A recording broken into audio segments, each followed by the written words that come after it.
excited to be here as always, even though, as usual, the DSS prevented me from entering the courtroom. But I'm a living witness to history. The first time my Mazda was abducted from Kenya and brought here, I was in court to warn them that, in fact, I was one of the few people that came here as soon as they did their kangaroo arraignment, that this case is not going anywhere and that there's no way, it doesn't matter how long it takes, it's going to end up the way it started, as nothing, and it will end up as nothing, because there's nothing that can stand up on nothing. The foundation of this was malice. It was the suppression of a section of Nigerian people and the violation of the fundamental right of a Nigerian British citizen who was abducted from another country, brought here without due process, and detained indefinitely. Even presented from having open and fair trial, which we have seen all over the time. As a matter of fact, today we already had an altercation with the DSS, preventing people from moving around here. But they started by blocking everywhere. Now they are tired, they can't even block half of the road, because you cannot stop an idea whose time has come. And this is what we have won them. And I'm glad that they are reaching the dead end that we have predicted. The dead end is that there will be a no case submission. In fact, I would have an issue with the lawyers if I were to be involved, because there's no need to even file a no case submission in a case that never existed in the first place. But you have to do your own legal work. And let me use this opportunity to also appreciate all the lawyers and all the people who have stood in solidarity with Nnamdi Kanu. I said it that if I'm the last person that will stand with him, I'll stand with him. And mine is not political. Yes. In fact, the most unpopular political decision to take in Nigeria is to stand with Nnamdi Kanu. So if you want to win election, you know who to stand with, which is the federal government. Yes. But I'm not doing this to win election. I'm doing it for the freedom of our people everywhere we might find ourselves. And I believe that if Nigeria is going to become one, it has to be on the basis of justice. You cannot be suppressing a section just as the right will flourish and think that you can go home to rest. And you have seen it now. Even those people who never believed Nnamdi Kanu a few years ago, they have seen it with what the Fulani herdsmen are doing, killing hundreds of people. They are doing it also in the southeast. They've killed in Ebonyi, they've killed in Enugu, they are killing in Edo, they are killing in Kogi, they are killing people across the country. Imo, yes, there was some killing. So this was what Nnamdi Kanu told you as a prophet. But he has always told me, when I met him in New York, that he's not a prophet. He's just saying the reality of what the Nigerian project is all about. That it was a fake project put together and it can never materialize until there's justice. And this is what we keep advising them. The interesting thing was that there was even a time in 2019 that they charged me secretly with him. I filed a charge here that I connived with him to kill some policemen. So the case never came to trial, and it will never be. So we can't wait to see Nnamdi Kanu rejoin all of us. Now, for most of you that might not really know, Sowore and Nnamdi Kanu has actually been good friends, and Sowore might not necessarily be the kind of person you like as a Biafran, because he also is pushing for one Nigeria. Yeah, but the reality is that Sowore is the few politicians who know the truth and has continued to speak out the truth. And that is why, up till today, Sowore has been standing for justice for Nnamdi Kanu. Now, he called Nnamdi Kanu a prophet. And you all know that there is no lie in that, because Nnamdi Kanu still remains a prophet. And there are reasons why he is seen as a prophet. The world currently is actually looking and hoping that Nnamdi Kanu is released. Let's face reality. Some might not like it, but majority of the world knows the importance of Nnamdi Kanu in liberating Africans generally. So it's not an issue of Biafra alone. Okay, let me not use the word, let me use Africans, because Africans are beginning to get wiser. We are seeing what Ibrahim Traore is doing, in Burkina Faso, and other countries are also stepping up because of these eye-openers. from Nnamdi Kanu. Now, pushing that aside, the Benue massacre that is trending today, go to your social media. Go to your social media, especially those of you on Twitter. Go there, you will see that Nnamdi Kanu has been trending for the past consecutively for complete 1 week now. I've been following the trend consecutively for the past 1 week because of these realities that has been happening long time before Tinubu even thought of becoming a president. Nnamdi Kanu has revealed that he's going to come out as a president long time ago. That is going to emerge that this is the game plan. This whole Benue massacre and the Fulani herdsmen trying to Islamize the whole country and land grabbing that we are experiencing today. Nnamdi Kanu predicted these things. It wasn't a prediction because using prediction is like berating the prophecies of Nnamdi Kanu. This is accuracy to the highest level. This is what we call prophecy.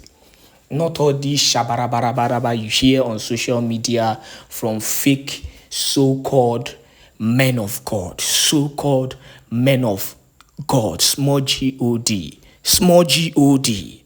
So-called men of small G-O-D who claim that they are men of small G-O-D. I think you understand. This is accurate prophecy. There is a level of intelligence a man will get. Go and check the lives of those who have acquired intelligence. They read ahead and they try as much as possible to predict the outcome of what will be. That is why most of the students, when we were in school, most of us that did well, we try as much as possible to read ahead of the teacher. So it was easier for us to predict the kind of questions that will come out in, these men are so intelligent. And then Nnamdi Kanu mixing his own with, his consecration as a spiritual man has opened the channel of another light that he continue to bring out for Biafrans to see. The world today is now seeing and referring back to that man who gave a prophecy on what is currently happening in the Zoological Republic of Animal Kingdom, Nigeria. That is why people like Sowore will keep talking about Nnamdi Kanu in years to come. Now, listen to the whole thing that has been trending on social media. This is one out of so many. In fact, I had to even go back to watch this prophecy. I had to go back. They found a way to bring him down. They did everything possible and involved international communities to be able to bring him down, to abduct him illegally, because they knew the kind of power he possessed. And he was the only person who was exposing these things. It was as if he had a timetable for them. Everything they've planned. He go open this one. But Nigerians were so short-sighted. Even some of the Biafran people who claim I love Nnamdi Kanu, most of them are still falling into the same pit that Nnamdi Kanu exposed. Most of them are still falling, all in the name of, you're trying to fight another Biafran who is speaking up. So that is just the truth. Now listen to this video also. They have turned their attention to the West. They are forcibly occupying their land and telling them that they cannot do anything about it. A whole presidency in a country openly and brazenly supporting terrorists. All of you watching and listening all over the world, you know that Niyeti Allah is a terrorist organization. You know that. They have killed. They have said that Benue State is theirs for the taking as a spoil of war. All of you are aware of it. You know what they are doing. Anywhere you have Fulani headsmen, terrorists for that matter, they tell you, oh, they are pastoralists. They are allowed to do their businesses in the forest. All of you are aware of it. But you kept quiet. hoping that somehow Tinubu will emerge as the president, or an Igbo man will come as the president, and your family will start enjoying. But in the meantime, you have no more farmlands, you have no more forests, you have nowhere you can call your own home.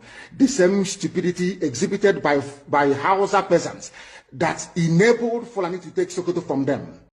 How many of you remember this video? How many of you can come out and say you remember this video? Now, what is the ordeal of the Benue people? This thing happened years back. Oh. This thing happened years back.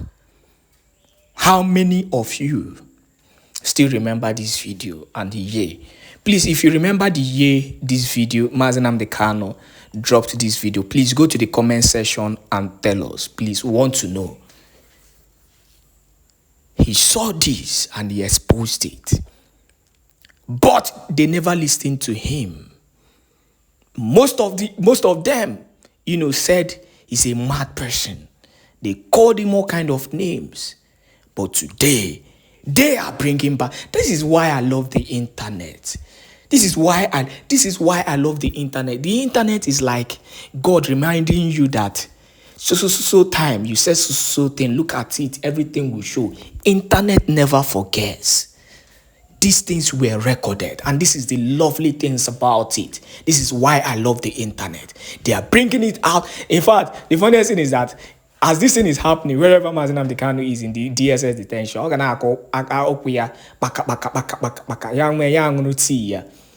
because he said this. But we were so short-sighted that some of them, kept on abusing Nnamdi Kanu. Instead of, finding a way to prevent this, left with Nnamdi Kanu, there wouldn't have been any issue of insecurity in Biafran land, because he had the solution to every issue, because he was like 100 steps ahead of them. He was. That is the high level of intelligence and consecration that he had. He was far ahead of them. Spiritually, he was ahead of them. Physically, he was ahead of them. If not that somebody within rebelled Nnamdi Kanu, the zoo wouldn't have, abducted Nnamdi Kanu.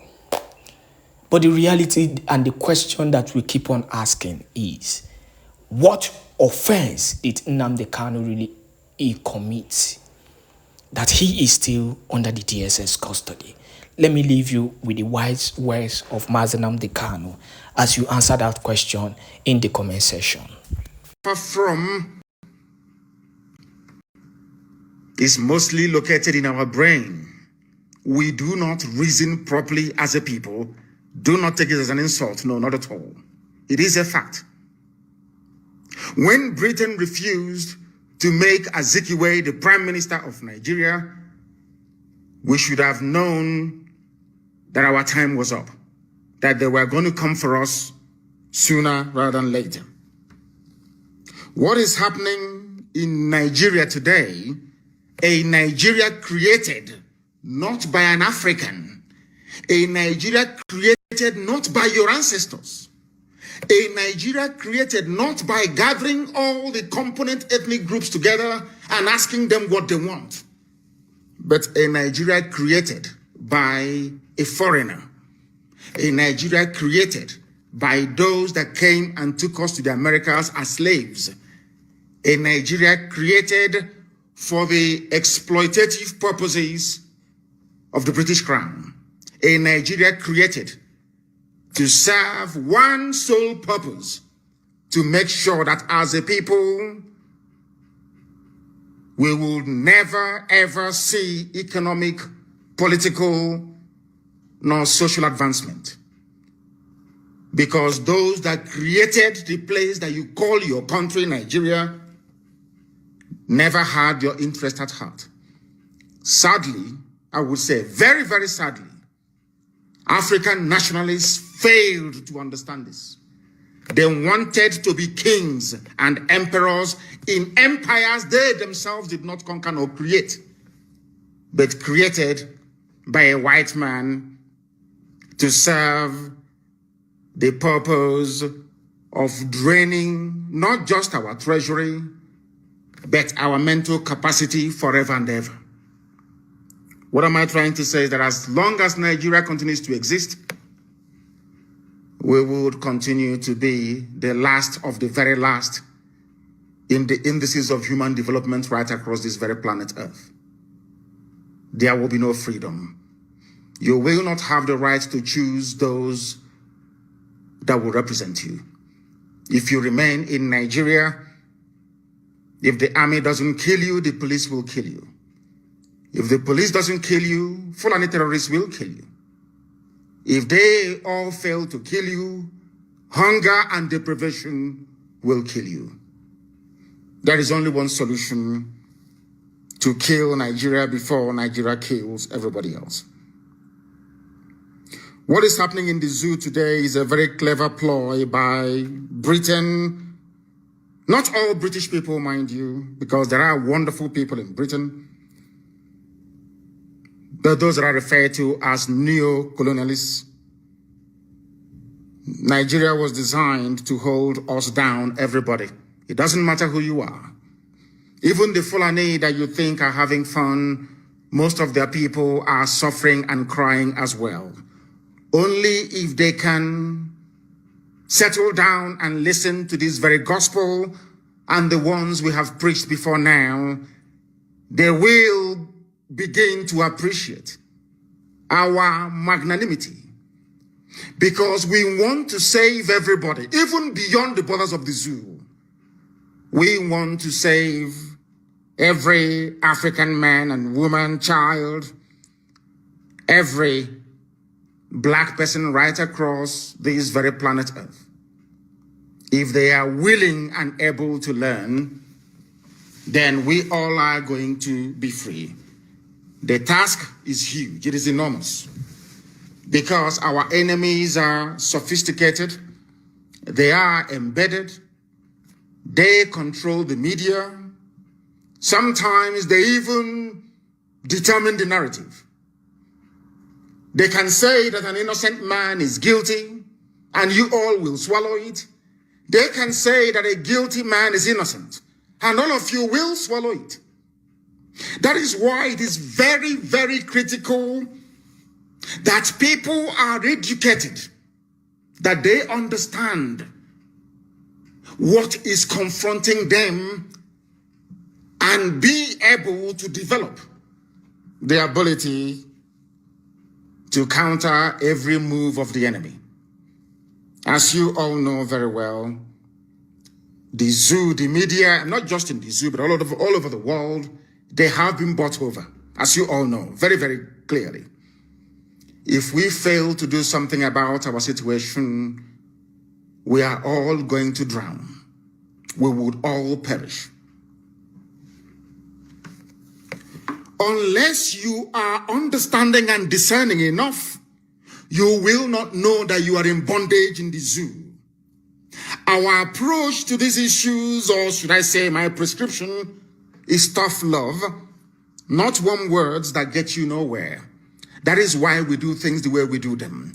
That is why we give you the truth raw. Some people say we are insulting them. Some say we are rude, we are arrogant. We accept. As long as you understand that the message we are seeking to pass across to humanity is the truth. We are the indigenous people of Biafra, IPOB, under oath, I should say, to restore Biafra. Some people, when you ask them what is their religion, they may tell you we are Christians, we are Jews, we are all the rest of it, Islam, Buddhism, just name it. But we want the world to understand why we are fanatical about Biafra and willing to do even the undoable to ensure that Biafra is restored. Biafra to us is a religion. A religion. It is a way of reasoning and a way of life. We believe that the restoration of Biafra is not in the gift of man to give. No single man can ever give you Biafra. It's impossible. Biafra is the gift of the Most High Elohim to give. How we prepare and position ourselves on this very earth, both physically and spiritually, will determine if God will love us enough to give us his kingdom on the face of this very earth. That was why in his infinite mercy, Eastern Security Network was established to secure our land.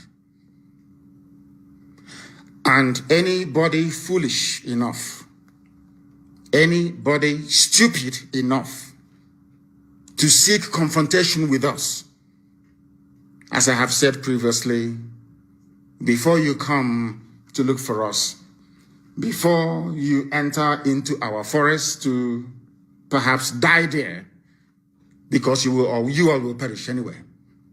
Look at Yemen, look at Somalia, and look at Syria. Let them be at the back of your minds. Whoever is charged with making that very decision to launch an armed confrontation against the Eastern Security Network.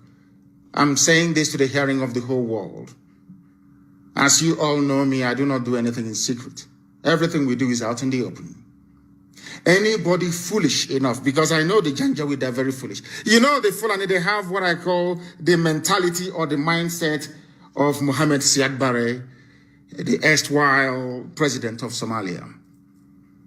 They never reason, they never listen. They are not intelligent enough